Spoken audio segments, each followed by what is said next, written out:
What's good, Commanders fans? I don't know if you guys saw the clip of Marshon Lattimore pulling up to the facility, but my guy looked real smooth. He looked real ready. He's ready to go, man. He looks like he's ready to lock down some wide receiver ones for the rest of the year and next year, potentially for the next couple of years. But Marshon Lattimore, he's that guy. So he just got to the facility. I don't know if they're going to do a press conference with him or not.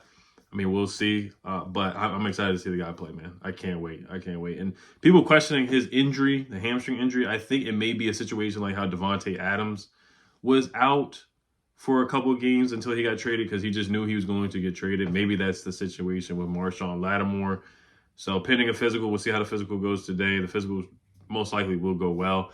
I don't think he'll play against the Steelers on Sunday, but I definitely see him playing against the Eagles on Thursday. And that's what we brought him here for. This is what we brought him here for those matchups against A.J. Brown, CeeDee Lamb, Malik Neighbors in the NFC East. And then who else we got on the schedule that could be tough? Like Drake London, Darnell Mooney for the Falcons. The Saints are done. They're cooked. The Titans are done and cooked. But those are the teams that are really left on the schedule that have receivers that could potentially do damage against us, or that have teams that have number one wide receivers like the Eagles and the Cowboys. The Cowboys are done too anyway. But you guys get the point. That's why Marshon Lattimore is here, and it's good to see that he's already pulled up to the facility already in the morning. So it's exciting, guys. This is exciting. Seeing Adam Peters make a big move like that just tells us that this front office believes, guys, not just the playoffs, but legitimate winning a playoff game and more. And it's not scary to say Super Bowl. I think this is a move that tells me that they believe that they can do anything that they want to do in this season and going forward as well. When you make a big move, big buyer type of move that we haven't seen in years from this organization, a Chiefs type of move. This is a move that playoff legitimate contenders make. They made a Chiefs-type move. The Chiefs made a move to get DeAndre Hopkins. They tried to get Marshon Lattimore. The Ravens tried to get Marshon Lattimore. Look at the teams that we were battling up against to get this guy. Two teams that were in the AFC Championship last year and the team that won the Super Bowl. So let that sink in. This is what Adam Peters and Dan Quinn and Josh Harris, this is what they believe in. And I've also bought in before as well. I bought in a couple games ago that we could make a good run into the playoffs. But now with this move, I think they believe that they really have a legitimate chance to win the Super Bowl. So, like I said, I don't want to get too far ahead of myself and go crazy as week by week, but we all know we're going to make the playoffs. The bare minimum, we're making the playoffs, and that's a fact. And I don't care if people saying I'm jinxing it or whatever. I have the utmost confidence, and it's time to stop being scared and not being confident in this team. It's not like the teams in the past where you had to be, oh, I think we can make the playoffs. I think we can do this. I think we can do that. It's about time where we can be loud and confident like all the other NFC East teams, like the Philly fans. And, I don't want to be like them at all. But, it's time to stop being scared, It's time. Because people have been commenting that and saying, I'm jinxing this and jinxing that. Nah, I believe in this team. We got the players. We got the horses. We got the quarterback. We got the coaching staff. We got the defense now.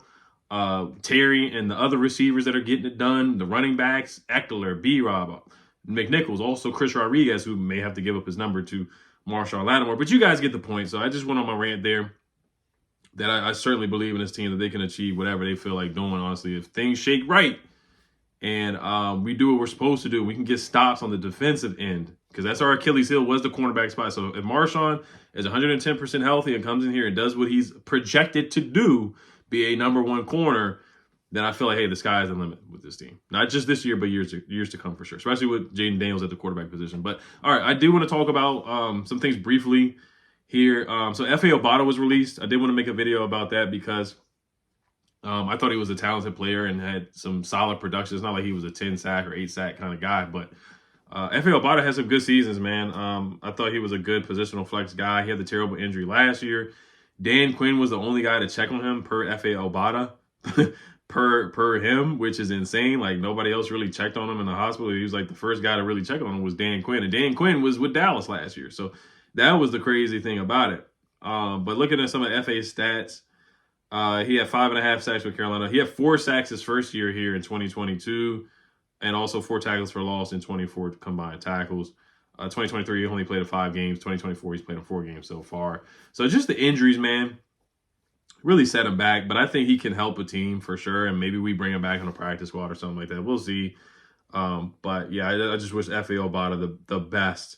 But just wanted to talk about that. I think he was from the International Pathway Program in the NFL as well. But he's a big fella, 6'6", 265 pounds. So I wish Efe the best for sure. I know he's brought in from the previous regime, but I did like the energy that he played with in the positional flex, playing defensive end and DT as well. So, but I did want to talk about this tweet, guys. And this was something that was under the radar that I feel like we can look to in the future, in the near future, in the offseason. I know I don't want to get into too much of that offseason now because I know we're focused on the Steelers this week.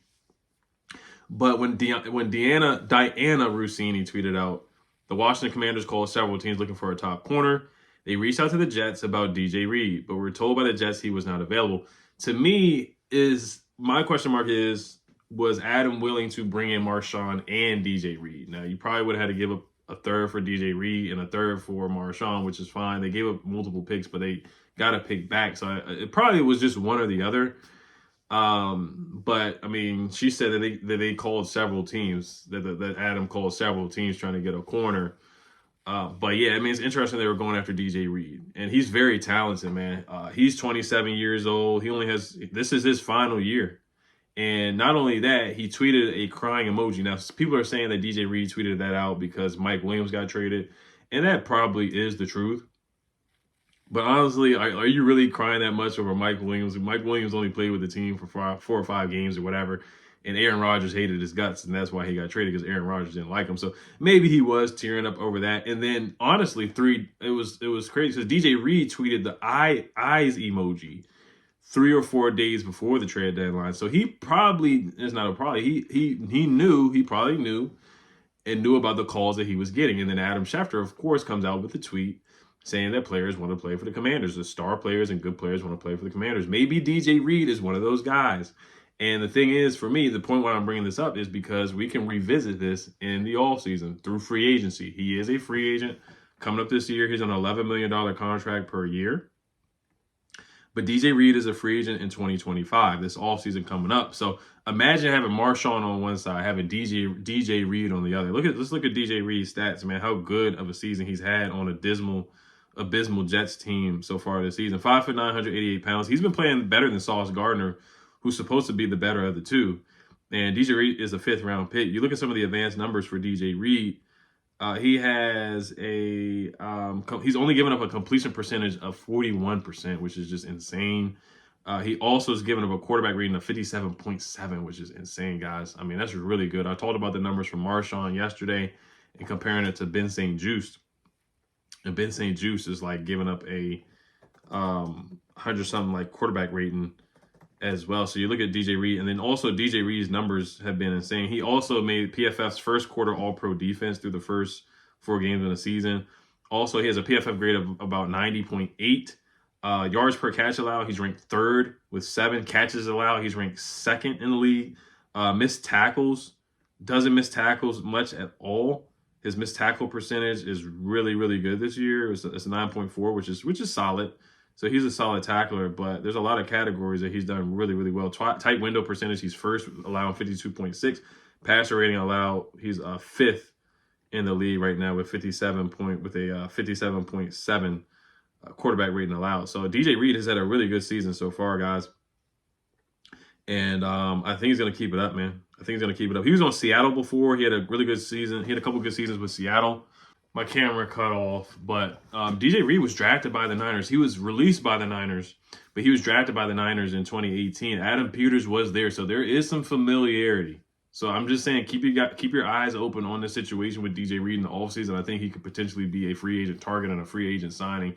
Like I said, imagine him across from Marshon Lattimore. Marshon Lattimore on the outside, DJ Reed on the outside, Mikey Sammers still on the inside, Jeremy Chin at safety, Quan Martin at safety. That's a nasty, nasty secondary right there. That's a nasty secondary. Bring back Dante Fowler. Bring back Dorrance Armstrong and the guys, and then you draft some guys. Maybe draft another edge rusher. Maybe draft another corner for depth. I mean, this defense can be really nasty. And then Frankie Louvu back next year, and then Bobby Wagner, whatever he decides to do, whether he decides to retire and become a coach and join the coaching staff, or he decides to be out there. Jordan McGee as well is going to step up more. But yeah, this is the tweet. DJ Reed on November 2nd, he put the eye emoji, and then he put the crying emoji on 20 hours ago yesterday after like Mike Williams got traded. But I think some of it honestly is he may be crying because he wanted to go to the Commanders. And this is speculation, but I feel like there's a connection with him and Adam Peters. And I would not be surprised if he was one of the guys that Adam Schefter said that he wanted to come to the Commanders and was telling his agent that he wanted to come to the Washington Commanders. So that's about it for today, guys. Also, Emmanuel Forbes survived. He's still here. The only thing that I think Adam maybe should have done, I just saw Preston Smith was traded for a 7th round pick. I know he was traded to the Steelers, but Preston Smith was traded for a 7th round pick. So maybe if we were interested in bringing Zadarius Smith, I think a 7th round pick for Preston Smith would not have been bad. But looking at Preston Smith, maybe Adam Peters didn't want to lock into the contract. Well, I'm not gonna say that because after 2026, Preston Smith is a free agent. But I think a 7th round pick for Preston Smith, adding him to the rotation of pass rushers that we had, would not have been a bad option. But I'm not really tripping over that. I mean, Dorrance is a dog, and Cleveland's playing well when he's out there. And Dante Fowler has really emerged as a legitimate Pro Bowl candidate. I think he could get a couple votes for All Pro at this point, getting a pick 6, forcing fumbles, multiple sacks. Dante Fowler's playing at an elite level at this point. So that's like the only thing. But Emmanuel Forbes, we didn't get anything for him. I guess they couldn't get anything for him. Maybe they revisit it in the offseason, and maybe they try to play him a little bit more in a couple of these games to bump up his value. So we'll see. I know the Eagles game, he probably will get 0 snaps, I would project. I would think. But I think the Steelers game, he may get a couple snaps here and there. Not on George Pickens, but maybe on a couple of the other receivers. Mike Williams, they just got him too. I don't know. We'll see if Mike Williams does play against us on Sunday. But those are the only observations that I saw, other than, of course, the big splash trade that we made in Marshon Lattimore. Is that Emmanuel Forbes is still on the roster, and that maybe Preston Smith. Like I said, I'm not gung-ho on or banging on the table for Preston Smith, but just seeing that he was traded for a 7th when we do have multiple 7th round picks, maybe that's something that Adam should have considered doing. Maybe he did, but who knows. But as always, you guys let me know what you guys think about everything. I can't wait for the game on Sunday. Should be a lot of fun. As always, Health Commanders. Peace.